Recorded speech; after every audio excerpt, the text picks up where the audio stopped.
Welcome to ज्ञान कुंज। आज बच्चे हम करेंगे अकाउंटेंसी क्लास 12 के एमसीक्यूज़ जो आपको काफ़ी हेल्प करेंगे आपके एग्ज़ाम पॉइंट ऑफ व्यू से। ठीक है, तो मैंने ये जो क्वेश्चंस लिए हैं ये आपके जो सीबीएसई सैम्पल पेपर में क्वेश्चन सेट किए गए हैं उन्हीं में से ले रहे हैं। ठीक है, तो ठीक है, let's start first question.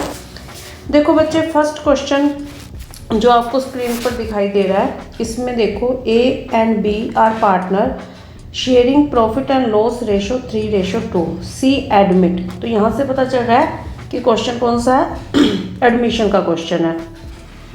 For which 30,000 and 10,000 was credited as the premium for goodwill to A and B respectively. The new profit sharing ratio ABC will be. Question में क्लैरिटी से पता चल रहा है कि हमसे क्या निकालने को बोला गया है। हमसे बोला गया है कि न्यू प्रॉफिट शेयरिंग रेशो निकालो।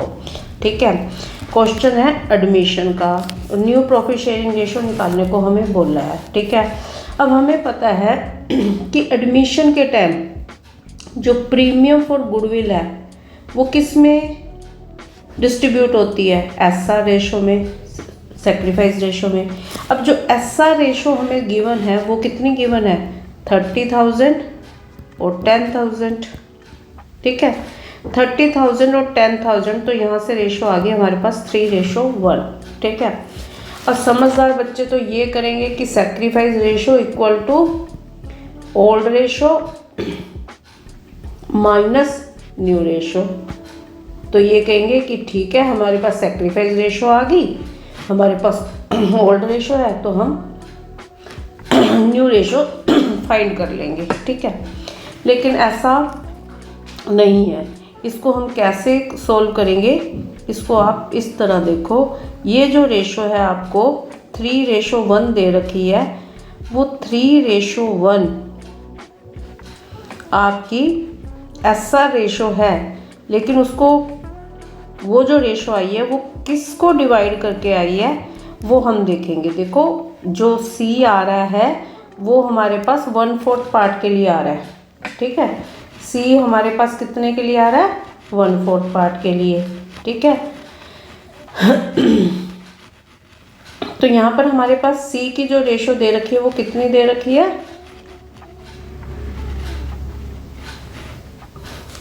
C की रेशो है हमारे पास 1/4 और वो डिस्ट्रीब्यूट हो रही है 3:1, मीन्स 1/4 का 3/4 वो किससे लेगा, A से लेगा, और 1/4 का A/4 वो B से लेगा। तो टोटल हो गया 3/16 और 1/16। ठीक है, अब हम क्या करेंगे, इसको जो उनकी ओल्ड रेशो है A और B की ओल्ड रेशो क्या है, A की ओल्ड रेशो क्या थी 3/5, माइनस क्या कर देंगे 3/16, तो हमारे पास 80 LCM आ गया। 80 जब हमारे पास LCM आ गया तो 5 16 48, 16 5 80, 5 3 15, तो हमारे पास आ गया 80/30। ठीक है, तो क्वेश्चन में आपके पास बहुत कम टाइम होता है, तो आप इतना ही निकाल कर इसको आंसर को फाइंड करोगे। ठीक है, हाँ, निकालने को आप पूरा निकाल सकते हो, लेकिन जब हम आंसर देखते हैं, हमने जहाँ पर टिक करना है, तो हमारे पास आंसर में 33 एक ही पॉइंट पर आ रहा है, D। तो फर्स्ट का आंसर आया D। ठीक है, तो मैं क्वेश्चन में आपके पास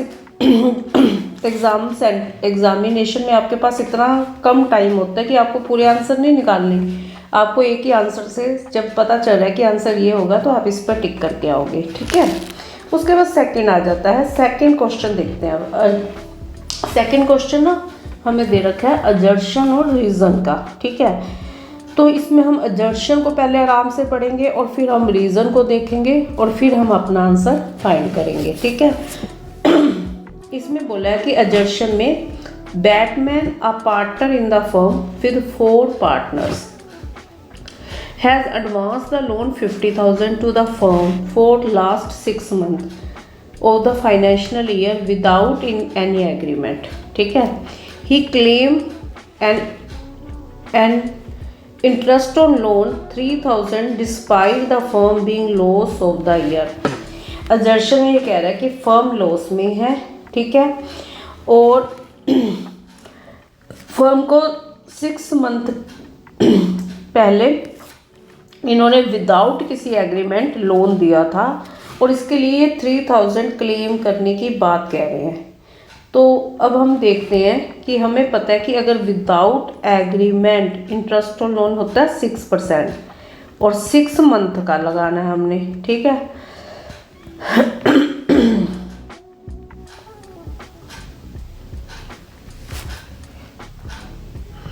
तो ये हो गया 2 और ये 3, तो ये आ रहा है हमारा इंटरेस्ट और लोन 15, लेकिन ये कितना चार्ज करने के लिए कह रहे हैं 3000।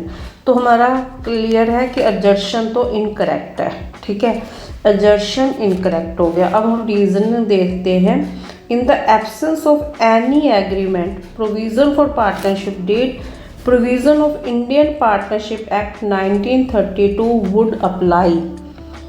क्लैरिटी है कि अगर पार्टनर्स के अंदर कोई भी एग्रीमेंट नहीं किया गया है, ठीक है, कोई भी किसी भी टाइप का इनके बीच में एग्रीमेंट नहीं है, तो जो पार्टनरशिप एक्ट है 1932 तो उसके ही प्रोविज़न अप्लाई होते हैं, ठीक है।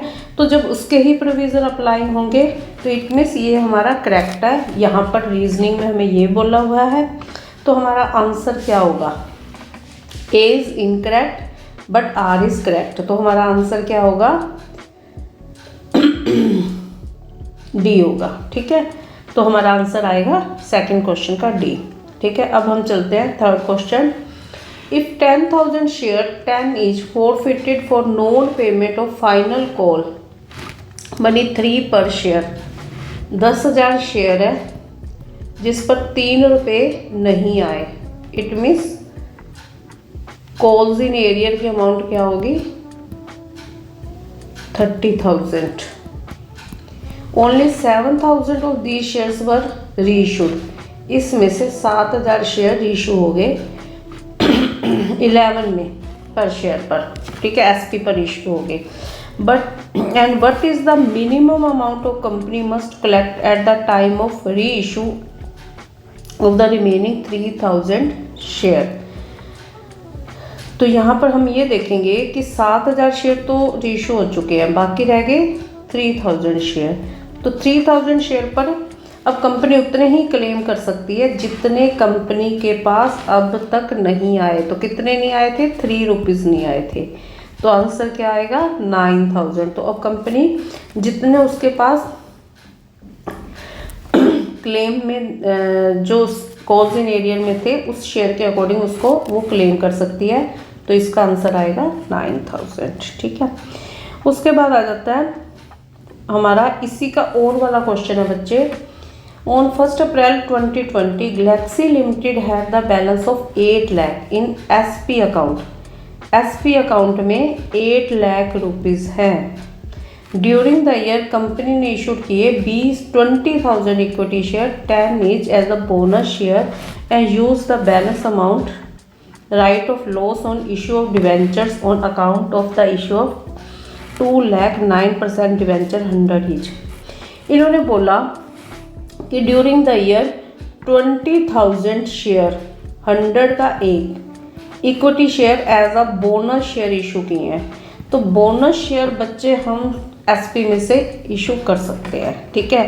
तो एसपी हमारे पास 8 लाख पड़े थे जिसमें से 2 लाख के 2 बोनस शेयर इशू हो गए।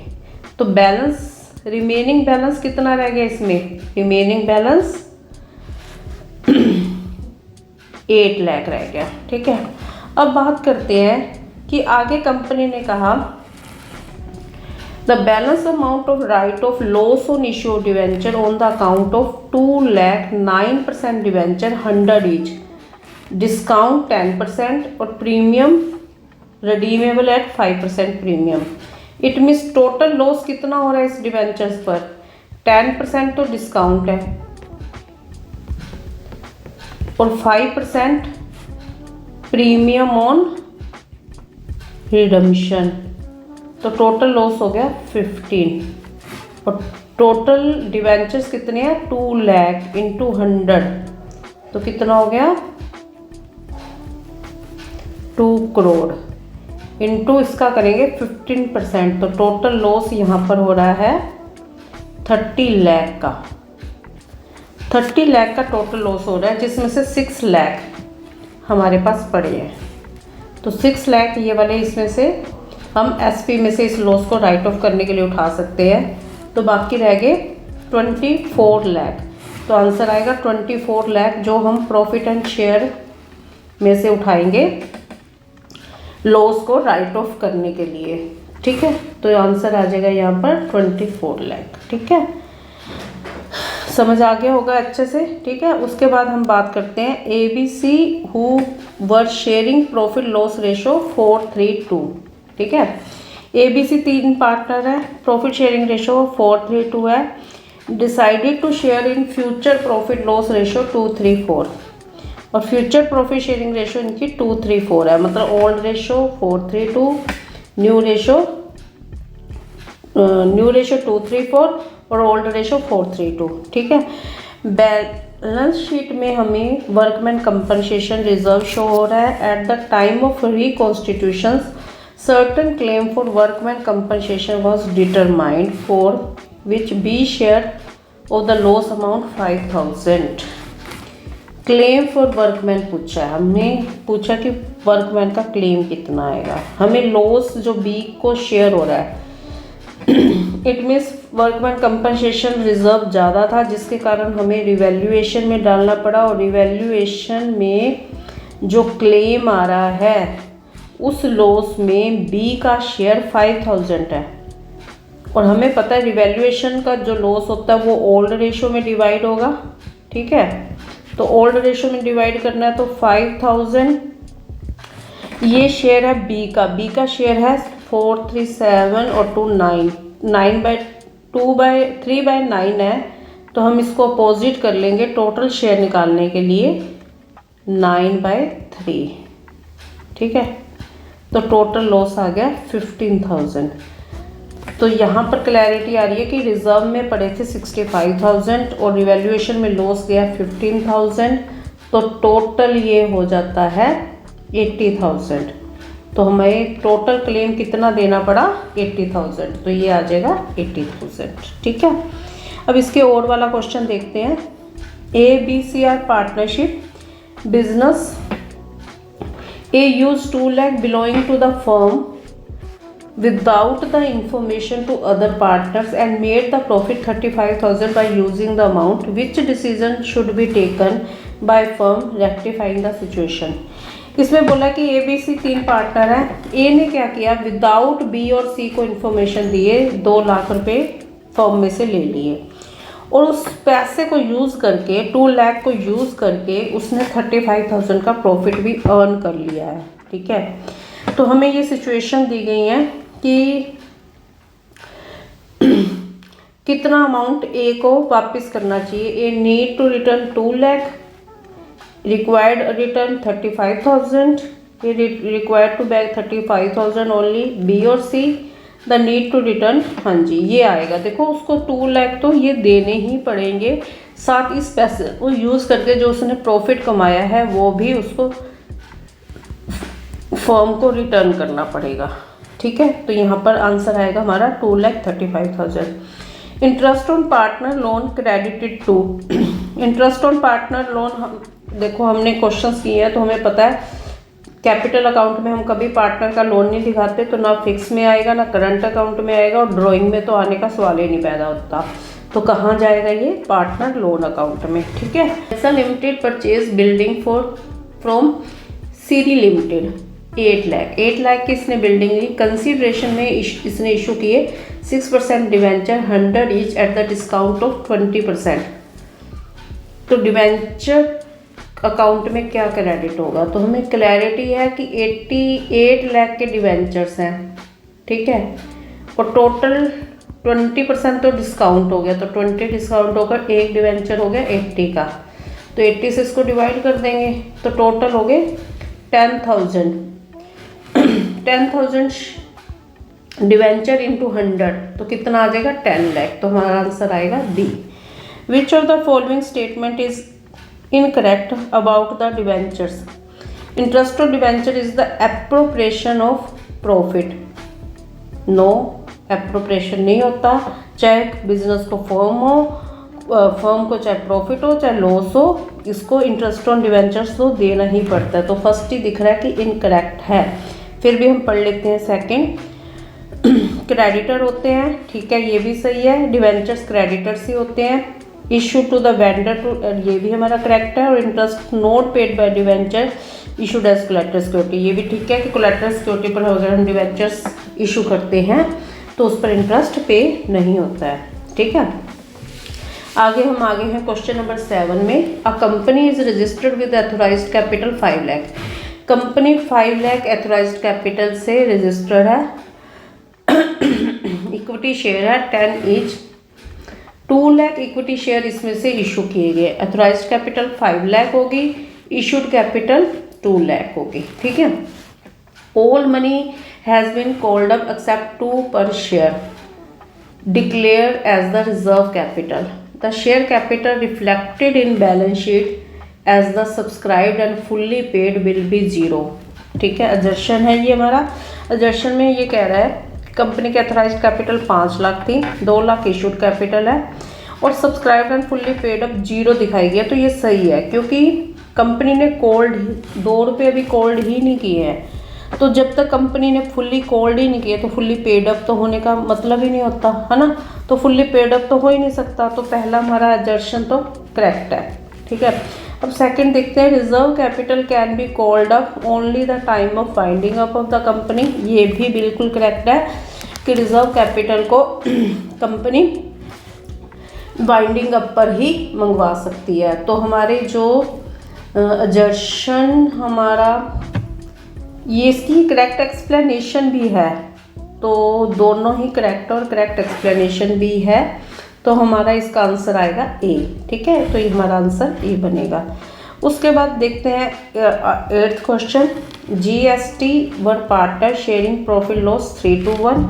जी retired and is dues towards to him including the capital balance, accumulated profit and loss share revaluation gain amounted to ₹5,80,000। Means जी जो रिटायर हो रहा है उसको कितने पैसे देने हैं 5,80,000, लेकिन जी को दिए कितने हैं 7 लाख। क्यों दे दी भाई 7 लाख? क्योंकि फर्म के पास ज़्यादा पैसा था? नहीं। ये 7 लाख कैसे दिए? तो इन्होंने खुद ही बता दिया। देखो बच्चे आगे कि एडिशनल कैपिटल जो है 1,20,000 दी गई है। एस डेबिट हुआ 40,000 से, फर्म की गुडविल निकालनी है। तो हमें ये क्लैरिटी दिख रही है कि 1,20,000 जो इसको दिए गए हैं वो किसके दिए गए हैं? गुडविल के दिए गए हैं, ठीक है। तो इससे हम क्या कर लेंगे फर्म की गुडविल निकाल लेंगे। हाँ जी, तो जी रिटायर हो रहा था, जी को 1,20,000 मिल रहा है और उसका शेयर कितना था 3/6। तो इसका क्या कर देंगे 6/3। तो हमारे पास कितनी आ जाएगी? फर्म की गुडविल आ जाएगी। क्योंकि अगर उसको 3/6 पार्ट के लिए 1,20,000 दिया जा रहा है तो फर्म के निकालने के लिए हम क्या कर देंगे 6/3 कर देंगे। तो हमारे पास क्या आ जाएगा 2,40,000, ठीक है। उसके बाद आ जाता है अगला, इसका और वाले में है अन्नू, बन्नू और चन्नू पार्टनर है। Channu has been given to guarantee और minimum profit 8,000 by the firm. यहाँ पर देखो कोई पार्टनर गारंटी नहीं दे रहा है। पहला जो पॉइंट है इसको ध्यान दो कि यहाँ पर पार्टनर, कोई भी पार्टनर गारंटी नहीं दे रहा है, यहाँ पर फर्म गारंटी दे रही है और फर्म को लॉस हो रहा है 5,000 का। तो हमें ये पूछा कि बन्नू का शेयर क्या होगा, ठीक है। सबसे पहले यहाँ पर ये भी ध्यान दो कि हमें कोई रेशो नहीं दे रखी। रेशो नहीं दे रखी तो वो इक्वल रेशो होगी, ठीक है, इक्वल रेशो में डिवाइड होगा। अब यहाँ पर गारंटी की बात करें तो फर्म ने गारंटी 8,000 की तो फर्म ने गारंटी दे रखी है और 5,000 वो वैसे ही लॉस में है। तो ये दोनों जो लॉस हुआ टोटल 13,000 हुआ। तो इस लॉस को कौन बियर करेगा? चन्नू को तो गारंटी दी हुई है तो चन्नू तो बियर करेंगे नहीं, अन्नू और बन्नू करेंगे। और रेशो नहीं है तो इक्वल में करेंगे। तो क्या आ जाएगा 6,500। तो 6,500 इसका आंसर आएगा। और फिर रिटायरमेंट पर हमारी एंट्री क्या होती है? Continuing partner to retiring partner. तो यहाँ पर कॉन्टिन्यूइंग पार्टनर कौन है? अन्नू और बन्नू। इसका मतलब बन्नू क्या होगा? डेबिट होगा। तो हमारा आंसर आएगा बन्नू, ठीक है। का बी आएगा डेबिटेड टू 6500।